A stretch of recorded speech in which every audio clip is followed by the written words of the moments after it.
Welcome to episode 5 of Gaston Digital Great Ideas. I'm your host, Chris Goodson. Today we talk to Ashbrook High School teacher Ashley Rimmer about how organization, feedback from students, and continually updating the way we use our LMS is important to maintain engagement. Enjoy the show. All right, Ashley Rimmer, welcome to the show. Why don't you tell everybody a little bit about where you teach and what subject? Well, I teach English 10 at Ashbrook High School, and so this semester I have 2 classes of regular and 1 class of honors. Okay, great. And so just for those who are watching, we are on an A/B schedule. So that means you have one cohort of students on Monday and Tuesday, the second cohort of students on Wednesday and Thursday, and then on Thursday and Friday. Mm-hmm. And then Wednesday is the remote day for everybody. And I know That's right. that's going to filter into a lot of what we talk about today because that Right. scheduling makes us have to rethink things. I wanted to talk a little bit today about assignments and how they're organized and how they're structured because, over the last few years, that's something I've really been looking into is that power of having really well done, well thought out assignments. This year started off crazy. When you were starting a new LMS, we're on this AB cohort day. What are some of the things you thought about, from the beginning? Not maybe what you're doing now, but what you started off doing at the beginning to try to make this work better for kids. At the very beginning, the hardest thing for me is the fact that it's English. You can't Mhm. isolate it down to single standards. Yes. Some of the texts that we read take weeks. I mean, it's not as simple as what do we do each week. And I know a lot of my colleagues were saying, I'm going to do week 1, week 2, week 3. And it's like, well, week 2 might go with week 1. And you know what I mean? Like for us, that was harder. I was also really concerned about the B cohort because, yes, they had those 3 days at the beginning, but they didn't know the LMS. They hadn't Mhm. received their devices. Like to me, you couldn't have it. I couldn't think of a way to have everybody on the same page every day because they didn't have those first 3 days. And always want them to be trying to play catch up. And if I teach the same things in class on Monday and Tuesday that I teach on Thursday, Friday, it just makes sense that the assignment that follows go. So it seems like B cohort's a week behind, but they come to the semester later to like they have extra time at the end, Yeah. so they'll be caught up at the end. My last name starts with R, and I have 2 kids in middle school, so I'm like really sympathetic to the B cohort students too. Yeah. So that was sort of my thought process was I'm going to have it where I teach live for 2 days, and then the 3 days that follow are either going to be like a continuation of what we learned or the Mhm. like stuff that they can do before a lesson, like the background review stuff. So like if we're going to do a lesson like this week, which isn't in the past, this week we're doing connotation, denotation, and Mhm. looking at the impact of specific words. And so like I had them do some pre stuff, like just reminding them of what that was Yeah. at the beginning. So when we get into class, I can really like analyze the literature with them instead of reviewing concepts first and That's then Mhm. practice it when they're at home. That makes sense. That fits a lot into some of those ideas about the flipped classroom, where Mhm. you've got to think really hard about we've got limited time with them. What do we need to be doing with them in class? And if it's something Right. they can do on their own, then we need to push that out to on their own so that And they can work with you while they're there. I feel like we're getting so much more meaningful work done in class because Hmm. I only have 2 days. So there is no fluff time. Like the 2 days have to count and matter. And for the Yes. kids that aren't doing their assignments at home, that's the only chance that I really get to like teach them stuff. Yeah. So I feel like it's making me be a better teacher, but not like prioritizing standards over the other, but what is the best approach to make sure they get this? Mhm. And I don't know. I feel like I'm getting more done in 2 days than I used to get done in 5 because you have to build in so much time for them to work on things, and Mhm. that time is now at home.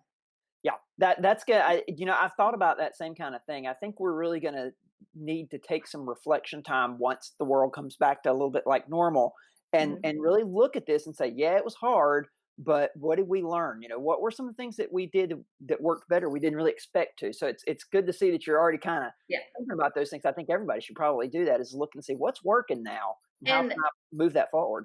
everything we look at should be looked at from what's best for the student. A Yes. lot of times, I feel like sometimes policies are handed down that's what's best for the parents because the parents are the people that you're trying to make sure are happy.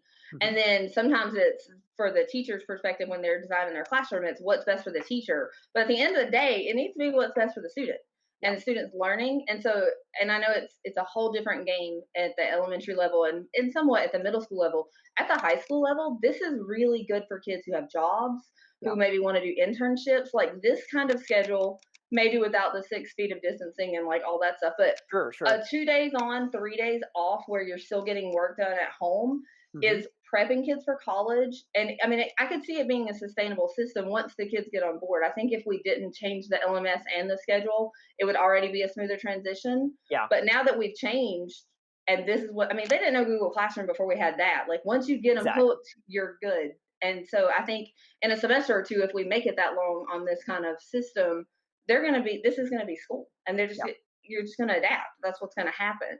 And you know, I mean, we're already seeing that in small ways now. We were having a conversation, my wife and I, my daughter, and we were just thinking about, you know, the fall and you know, it's coming towards winter, and I just said, oh, there's no such thing as a snow day anymore. Those are done Yeah, now. they're That's done. the and my daughter was like, no. Right. But you know, but that gets you into thinking about the bigger ideas of how can we take what worked from this. So that was how you started the year. Um, Hmm. Now, you know, there's a saying in the military, you know, your plan never survives contact with the enemy. So once we actually started, I know things never work out the way you think they're going to. So what did you learn and how about what you needed to change once you started this semester? Well, first of all, I'm not going to go on record and say students are the enemy. I'm No, not. no, no, no. They're not. The students aren't the enemy. The COVID is the enemy. Right. Okay, I got you. But you said survives contact with the enemy, and we're Yeah, talking yeah, about yeah. Kansas. So, no, I did the number one most important thing any teacher can do ever, and that is ask the students, Yes. get feedback from them. And so, what I did at the beginning, we had like a unit zero. That was just like a short unit, lasted a week, Hmm. and I explained to them how the module was going to work, and they got that. Then when we got to unit one, which was a 3 week unit, I mean, by the end of it, they are scrolling like a mile down to Yeah. get to the Yeah. bottom of the thing.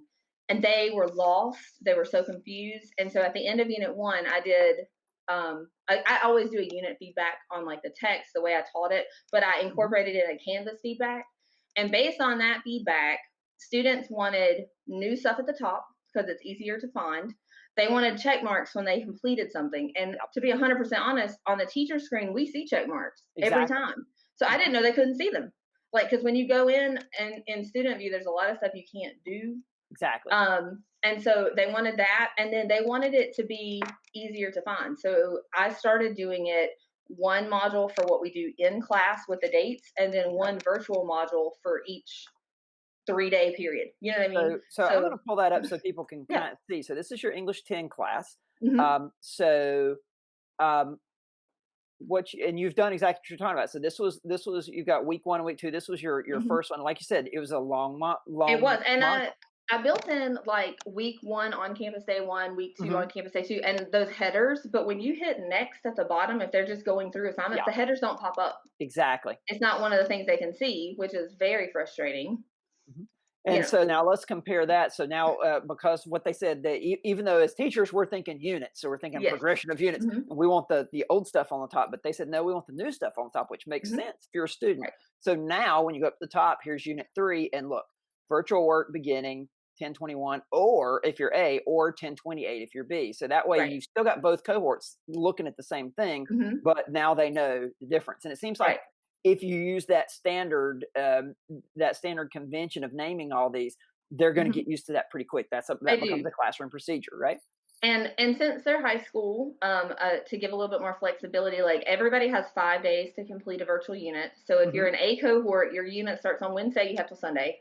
Okay. If you're a B cohort, your virtual days are Monday, Tuesday, Wednesday. So I open the assignments, unlock it. They always unlock at 3:30 the Okay. day you leave school. So they have from 3:30 Friday until Wednesday, and And just A to would be have clear, 3:30 until Tuesday until Sunday. you're setting the module up so that the module unlocks and becomes visible to them at particular times, which is something you can do, right?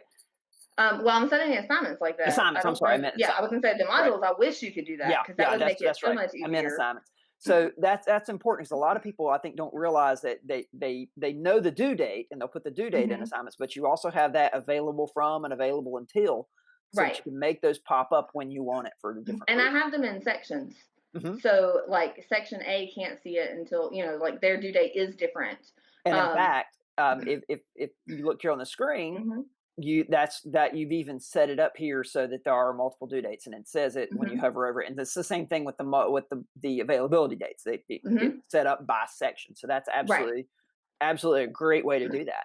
And my standard convention for virtual work right there, daily check-in, Hmm. that's what starts the quote unquote day for the students who need it broken up into 3 days. So like when you get to the next daily check-in, okay, that's Tuesday's work or that's, Thursday's work, depending on what cohort you're in. Exactly. But I'm like, I don't. If you have a job and you need to go home and knock out the whole unit, like the whole like module in one day, Hmm. that's fine. I have every assignment open and closed at the same time for the whole cohort. But Oh, okay. for the kids that need it, at the high school level, you either have to complete an attendance form or do assignments for credit. So I'm like, if it's Wednesday and you're doing Friday's work, just put Friday's date on that attendance form Gotcha. so then I've got that, and you're completing your assignment, so it works. Exactly, because Um, again, what's important is that they're getting the material, they're mhm, mastering the material, right, not exactly, necessarily what day or what time they do it. right. That that's a good way to think about And it. high school is tricky because not only are we having to educate them about the subject material, we're also Hmm. having to make sure that they're ready. Like, I'd never use the phrase in the real world because they live in the real world right Yeah, now, but the world after high school. So if that's exactly. a job, or if that's community college, or if that's a 4-year university, or if that's a military, time management is essential for all of those things. Exactly. And so do it at the time that's convenient for you, but this is your due date. And then after the due date, I didn't start it till the second 9 weeks. After the due date, things become late each day. Hmm. And now they have 2 weeks after the deadline, the module disappears.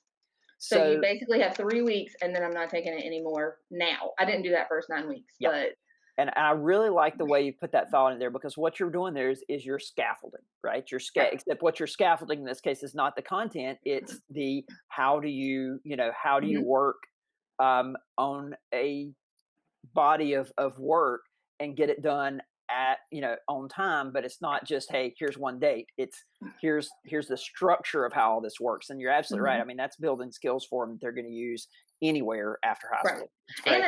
it's scaffolding the content too, because I Mhm. had at the end of the grading period that week before grades were due, I had people turning in stuff from week 1, week 2, week 3. Yeah, We have so far moved past that content that those assignments in isolation don't make any sense. exactly. So by giving them the 3 weeks, then at least what we did in class is either still familiar enough that then it does help with the content too. Exactly.